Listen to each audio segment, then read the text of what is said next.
Welcome back, metal and heavy music fans. It's Flight of Icarus again with MetalTrenches.com.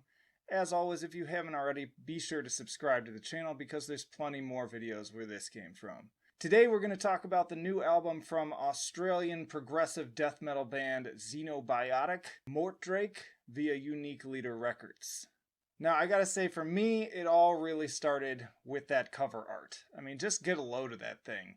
I know that I always say don't judge a book by its cover, but damned if a really good one can't get your foot in the door with a potential listener. Gotcha, bitch! This amazing piece was done by Mariusz Lewandowski, sorry if I mispronounced your name there, which I instantly recognized from his work with Bell Witch. It's been kind of a bummer, I gotta say, because I love his style, but I'm just not a big Doom fan, so I haven't really had the opportunity to pick up an album with one of his covers. So it's great to finally have one where the music hits me just as hard as the aesthetic does. But anyways, getting into the band itself, I had forgotten that we reviewed XENOBIOTIC's previous album, Prometheus, in 2018. It was a solid outing, but also pretty standard for the genre. Furthermore, I characterized it as kind of pretty typical deathcore with a few twists here and there, but nothing really to write home about. That all changes with Mordrake. Honestly, this may as well be a completely different band. This is 47 minutes of complex and forward-thinking progressive death metal that I'm already eyeing for a top release list come June. From the press release, we got a quote from the band: "With new members and new influences and a refined vision, we strive to elevate our sound to heights unexplored by this band to date."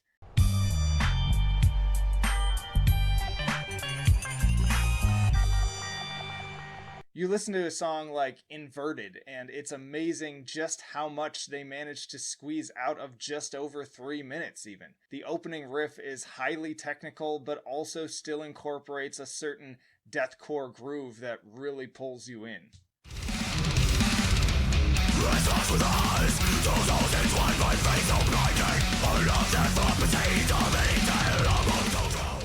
All the while, the vocals walk the line nicely between core and pure death metal, and subtle atmospheric elements craft a supremely dark and imposing soundscape throughout the entire album. There's a lot more going on here than you might initially pick up on when you first start listening, but when you really start paying attention, there's just all of these little things that you start to pick up on. And what's really incredible too is that the production does an excellent job of keeping all of these things crystal clear in the mix.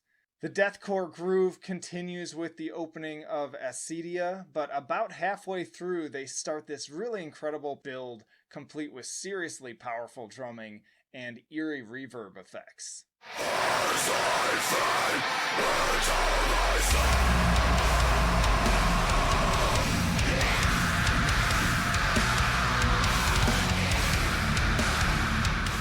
And then you've also got more interesting tracks like Light That Burns the Sky and Sapphirus, which incorporate layered melodic elements and clean singing in a manner that reminds me quite a bit of Fallujah.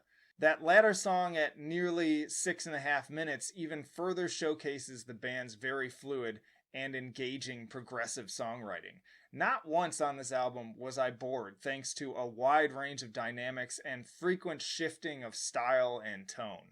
And I love bands that manage to pull off a wide variety of tricks while also maintaining a consistent tone throughout the entire album.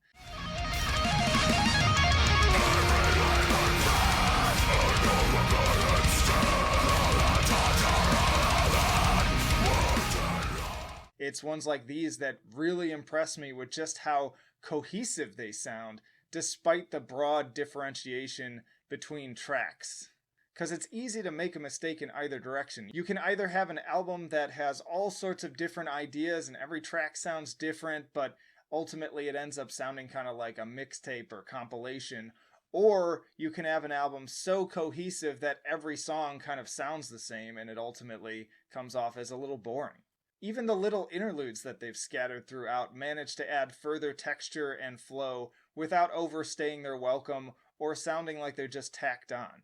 And if I can return just one more time to the riffs, I really can't praise them enough. There's a transition on grieving the loss of self that really gets me every time.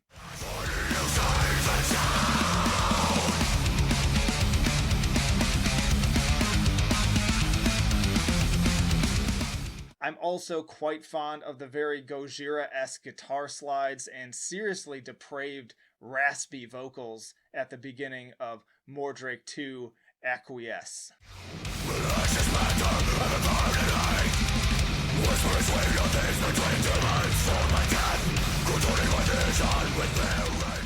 It's moments and hooks like these all over this album that frequently left my jaw hanging open. All said and done, this is a massive step forwards for this band. Like, I'm in awe of what a huge improvement this is from the previous album. And it's definitely something to really kick off the first quarter of 2020 with a bang. I give Mordrake a 10 for enjoyability, a 10 for musicianship, and an 8 for innovation, averaging out to 9.3 A. Thanks as always for listening, and be sure to stick around for plenty more videos on this channel. Better yet, subscribe so that you can get notified of new content coming out every single week. Also, hop down to the description to visit metaltrenches.com for more reviews, follow us on social media, join our mailing list, and support me on Patreon or Subscribestar.